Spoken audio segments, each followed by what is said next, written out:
नरेंद्र मोदीजी यांच्या नेतृत्वामध्ये आणि मार्गदर्शनामध्ये GST काउन्सिलची meeting 3 सप्टेंबरला झाली आणि त्यानंतर जीएसटी मध्ये अमुग्र असे बदल करण्यात आलेले आहेत। विशेषतः भारत देशातील सर्वसामान्य माणसासाठी, ते उद्योजक असेल, कृषी क्षेत्रात काम करणारा असेल किंवा शिक्षण असेल किंवा आरोग्य सेवा असेल, यामध्ये सवलती भरपूर देण्यात आलेल्या आहेत। आणि हा तोफा प्रधानमंत्री मोदी साहेबांच्या माध्यमातून, भारत सरकारच्या माध्यमातून येणारा दसरा आणि दिवाळीसाठी हा तोफा देण्यात आलेला आहे।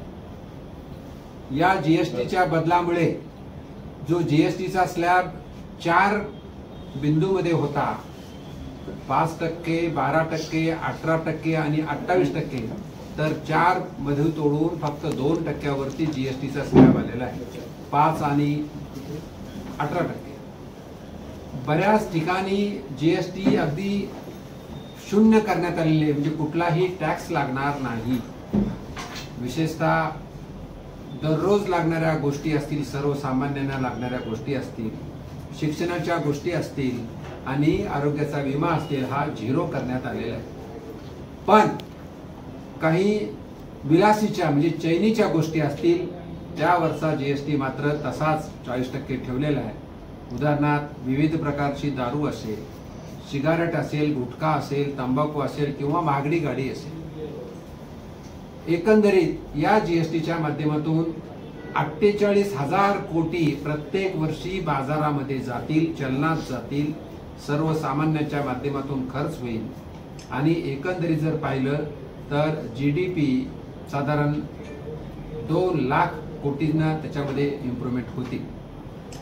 प्रधानमंत्री मोदी साहेबांच्या नेतृत्वामध्ये, मार्गदर्शनामध्ये भारत देशाला विकसित राष्ट्र बनवावं हा संकल्प केलेला आहे आणि त्याचाच एक भाग म्हणून जीएसटी मध्ये सुधार केलेली आहे आणि त्याचबरोबर एक स्वदेशी ची चालना सुद्धा सर्व नागरिकांमध्ये यावे म्हणून आम्ही प्रयत्न करत आहोत।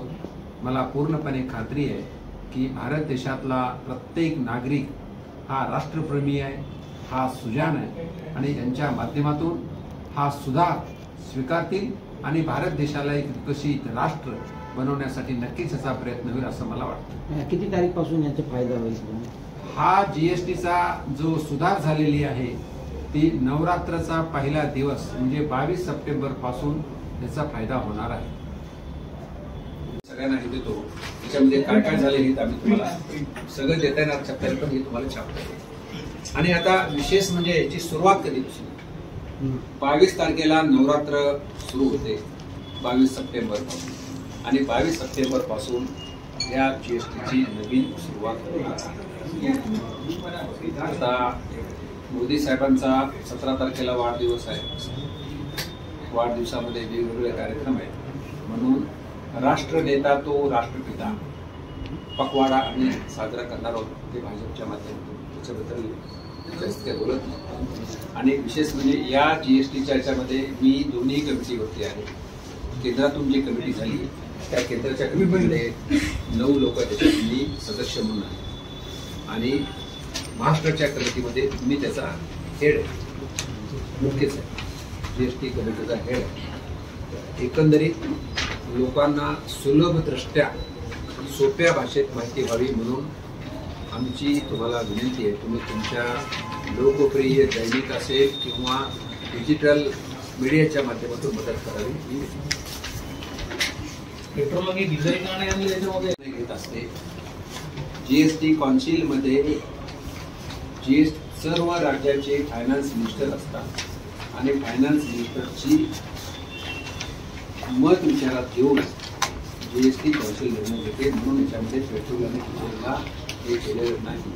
कारण त्या राज्यांचे एनडीएच्या राज्यांनी त्यासाठी विरोध आहे म्हणून विरोध पत्करला नाही। एनडीएच्या राज्यांचं, एनडीए जिंचं राज्य नाही तिथे यूपीआय म्हणता का यूपीए इंडिया आघाडीचं राज्य, त्यांचा विरोध असल्यामुळे झाला। बरं, ते बरेच जण असे आहेत की टॅक्स पेयर ज्यांच्या माध्यमातून बराचसा टॅक्स मिळतो, मद्यप्रेमींना काही दिलासा मिळालाय का? कारण त्यांच्याही तुमच्याकडे खूप अपेक्षा होत्या. त्यांनाही मिळणार ना आता. टॅक्स पेयर जो आहे, समजा मी टॅक्स पेयर आहे, मला सुद्धा टूथब्रश लागतोच की, मला सुद्धा टूथपेस्ट लागतेच का नाही, साबण लागतोच ना. सगळ्याचं जे सर्वांचंच हे सर्व गरीबातल्या गरीब माणसापासून मोठ्यातल्या मोठ्या, म्हणजे भारत देशाच्या आर्थिक बाजारावरती त्याचा फायदा होणार आहे. म्हणून म्हणतो ना, म्हणजे 48,000 कोटी मार्केटमध्ये जाणार आहेत, म्हणजे ते भारत सरकारमध्ये मिळणार नाही, मार्केटला जातील. त्याच्या 4 पटीनं साधारण जीएसटी GDP वाढणार आहे. हे सगळ्यांच्या